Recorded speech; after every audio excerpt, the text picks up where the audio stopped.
नारायण नारायण। आज का विषय है संत जैसा कहें वैसा बर्ताव करें।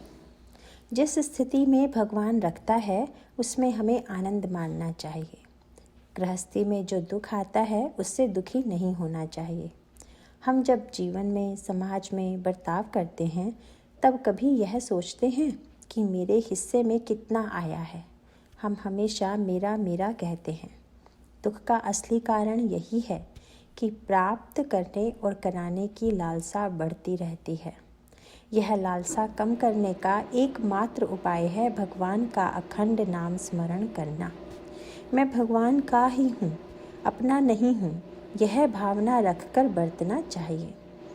भगवान के प्रति तल्लीन हो जाने को ही धर्म मानना चाहिए। जग को धोखा मत दो और उससे धोखा मत खाओ। जो नाम स्मरण में तल्लीन हो जाता है वही सत्संगति में रहता है। व्यवसाय और शौक के अनुसार हम किसी की संगति में आते हैं। मन और नाम स्मरण की संगति जोड़ देनी चाहिए। मालिक के साथ रहने वाला कुत्ता निडर होकर भौंकता है, वैसे हमें भगवान के सहारे रहना चाहिए, लेकिन भौंकना नहीं चाहिए। हमेशा नम्रता से बर्ताव करें। मैं साधना करता हूँ यह भूल जाएं। उसके बारे में अभिमान करने का मतलब है साधन को अपवित्र करना। काम में ध्यान रखकर सबसे प्रेम का बर्ताव करें। नारी देवर या सास ससुर का आदर करती है, क्यों? अपने पति को खुश रखने के लिए। अतः जिस बर्ताव से भगवान को समाधान होगा वैसा व्यवहार हम करें। यदि हम डॉक्टर से कहेंगे कि हमें उस काली बोतल में जो दवाई है वह दीजिए, तो वे कहेंगे तुम्हें वह बीमारी नहीं है। उसी प्रकार संत हर किसी की वृत्ति पहचान कर मार्गदर्शन करते हैं। इसीलिए संतों के सहवास में रहकर वे जैसा कहेंगे वैसा बर्ताव हम करें। वे जैसा बर्ताव करते हैं वैसा बर्ताव हमें नहीं करना है।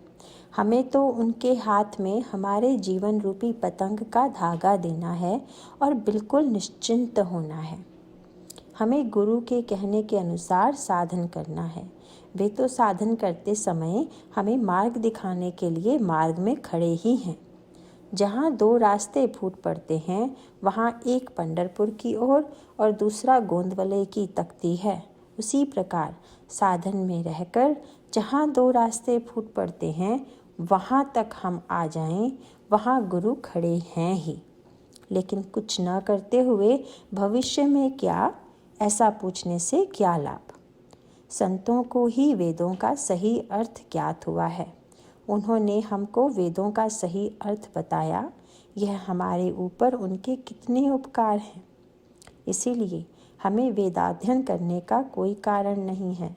हमें केवल संत कहेंगे वैसा आचरण करना है। हमें उसमें कुछ मिलावट नहीं करनी चाहिए। हमारा कार्य निश्चय ही सफल होगा। पानी जमकर बर्फ बनती है, बर्फ के बाहर भीतर पानी ही होता है।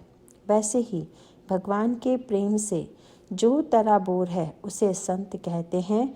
ऐसे संत केवल नाम स्मरण से ही जुड़ पाते हैं। नारायण नारायण।